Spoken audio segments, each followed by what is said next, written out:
Hi friends, it's AT. It's been a long time since I've done anything like this.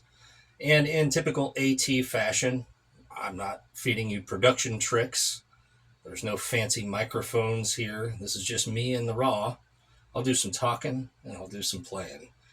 I like nostalgia as much as the next person. And one of the things that's been a lot of fun for me through the years has been to use equipment that makes people go, what the hell is that? And maybe it's just kind of a fascination within me. I feel drawn to stuff like that. But I think carving your own niche, to me, that's part of the allure of going out and playing. Up until very recently, I was doing upwards of 70 or 80 live shows a year. That's 3 to 4 hour live shows in a cover band covering a broad swath of material. Since some of that's wound down, I'm back in my workshop here, which could use a little straightening up, understandably, but I'm having some fun with some old equipment. Now, when I talk about unconventional gear, I do own conventional gear. I do own more expensive gear, but to me, the challenge of taking a piece of gear that's not exactly top shelf and blowing people's faces off with it is most of the fun. I was a very fortunate kid growing up. I had American Gibson guitars as a teenager. I had American Fender guitars as a teenager. I had tube amps as a teenager. Actually, what's kind of funny is when I was a teenager, you could pick up things like the Marshall Artist 3203, all tube 30-watt head. I was buying those for $200 a pop and totally taking these wonderful heads for granted. I remember bitching that it just doesn't have enough distortion because I was metal at the time. But vintage gear hadn't gone so far out of sight. But I came of age in the 1990s, and I was a kid of that transition from hair metal to grunge, but there was a lot of gear coming out at the time that some would stay and some would be relinquished to the dustbin of history, but there were some really good ideas that came about. The rush to build, or shall I say the race to build a hybrid solid state tube hybrid amplifier was all the rage. Marshall had come out with a Valve State, and I had a Valve State 100, and when I was a kid wanting to sound like Megadeth and Metallica, it was cool. But the older I got and I fancied the more well-rounded warm tone, those amps didn't interest me as much. But as I've gotten older, I thought about some of these amps that came from the past. With what I know now, I'm comfortable on it. You can put me on stage with anybody's amp and I'll find a way to make it sound like me. That's not braggadocio, that's just being comfortable and knowing what you like and having tone, at least in the basic sense of the world, something that you can do and you can accomplish.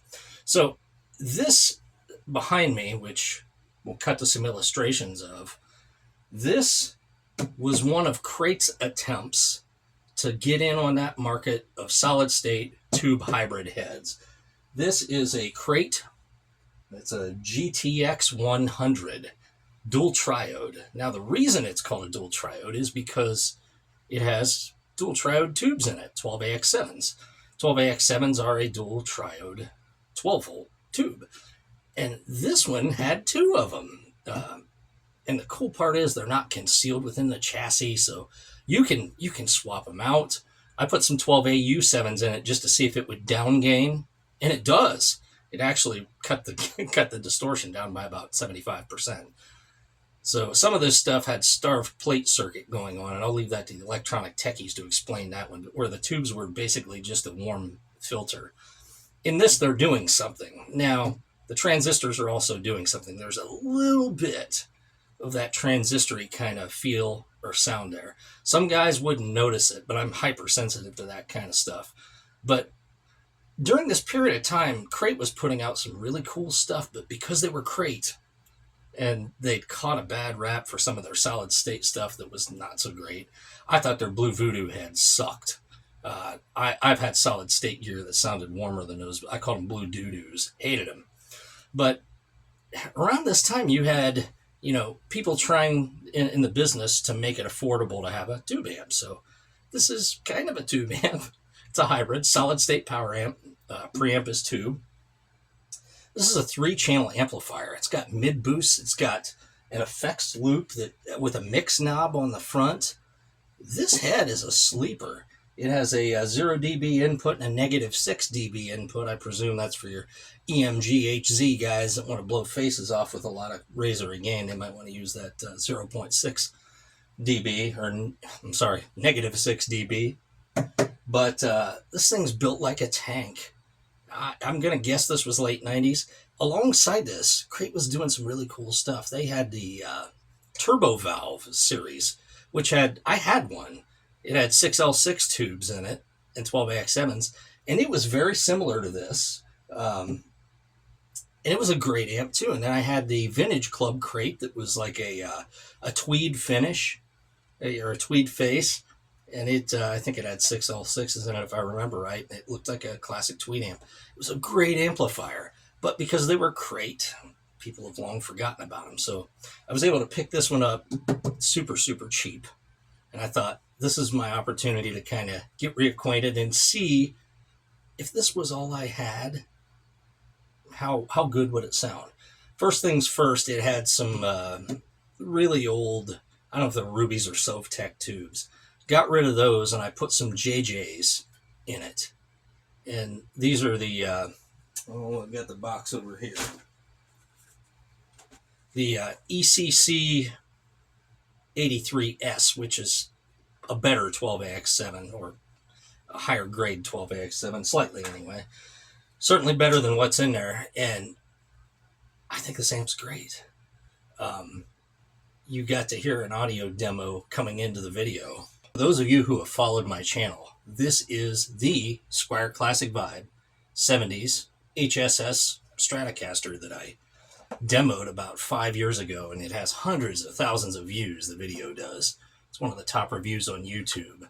And I've kept this guitar. This guitar has been on stage for a lot of years. The only thing that's really changed with it is that it has a Duncan Blue Saraceno PAF humbucker in it now. Other than that, I did change the volume pots out, but gave it a little better response overall, but it's a great guitar. So I figured, as a throwback to the people that leave comments on that video, if they've subscribed all these years later, you're getting to see this guitar. I'll play a little more on this guitar, and then I'll work some other guitars into the mix. What I do want to say is nothing is more infuriating to me than to watch a review, and the guy's either got the gain at 10 and the treble and the bass at 10 and the mid at 0 and just chewing your fucking face off with gain. Or they're dead clean going, yeah, you should hear the tonal quality of that right there. Yeah, that. Neither one of those things tell me shit about how versatile an amp is. So I like to get in the like hard rock kind of genre, anything from classic Dio to AC/DC to, I want to hammer open chords because I want this amp to give me back when I'm putting out. And if I've got not enough gain or far too much gain, I don't get that. But that's where, to me, the test of an amp is how warm does it sound, how versatile can it be, can I get harshness out of it. So I'm going to dick around just a little bit with some riffs here like I do. Let you be the judge, but here's a little bit that I will say right now. So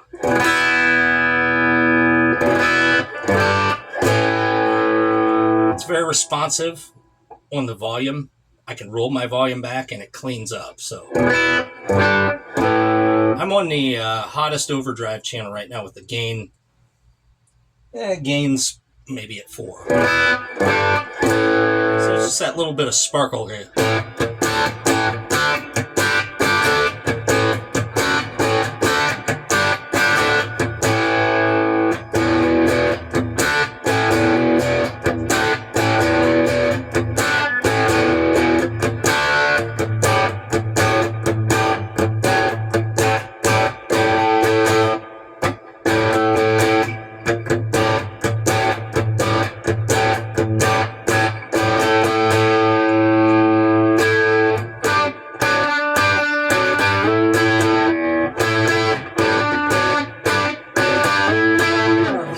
So I can just tweak on the volume and get a little more overdrive. So my volume on my guitar was maybe halfway up there. So if I'm playing light, it does that. But if I...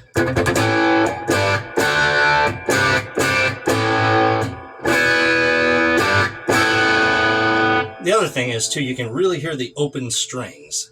When I play chords, even with overdrive, I want you to hear the individual strings.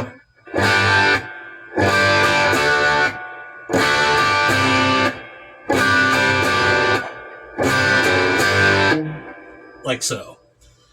So I got all this gain on tap here.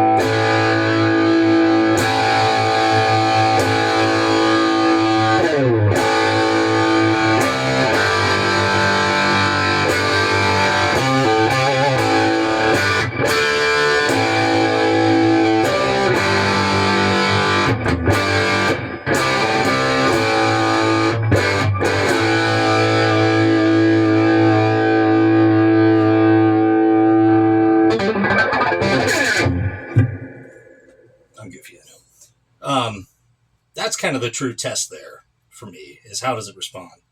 So Strats have all these nice little positions to play with. So.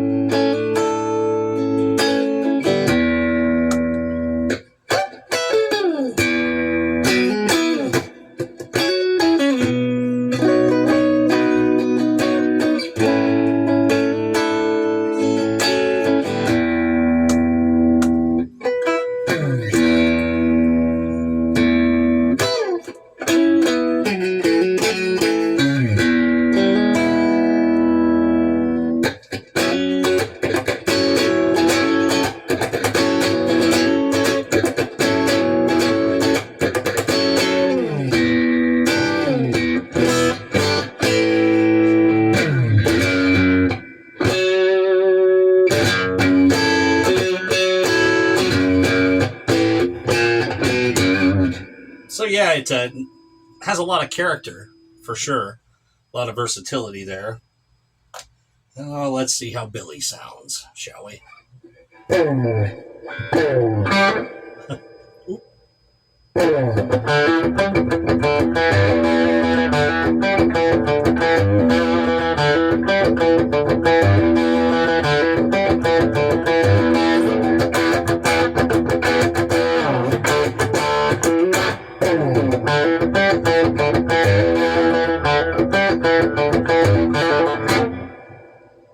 Gary?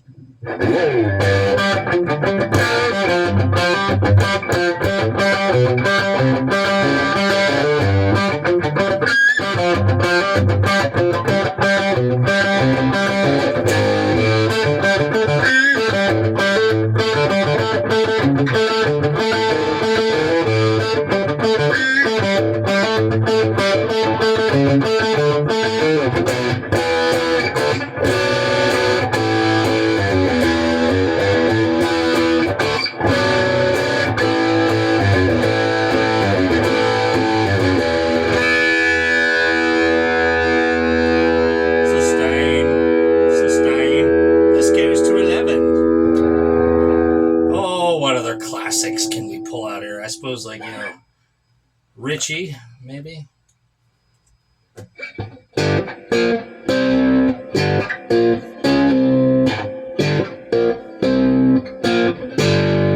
And yes, that's how that should be played. Parallel fourths. How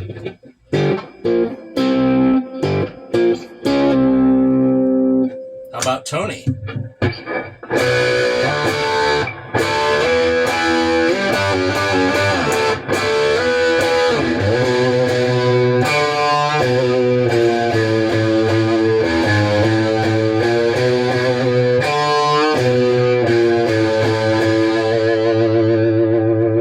Or Randy?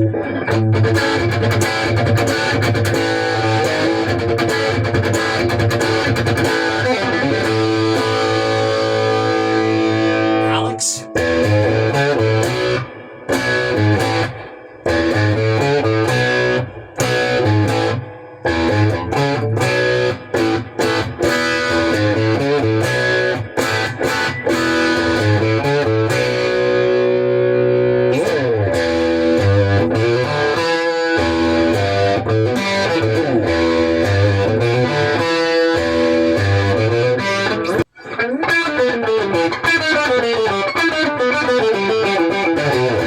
Chromatic. There you go.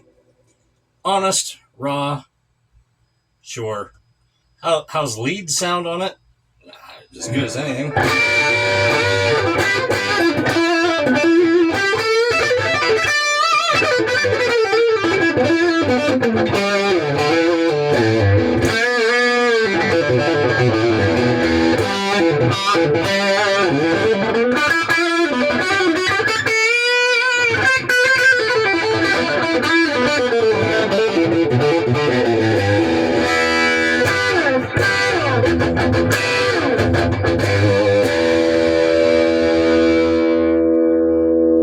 And just because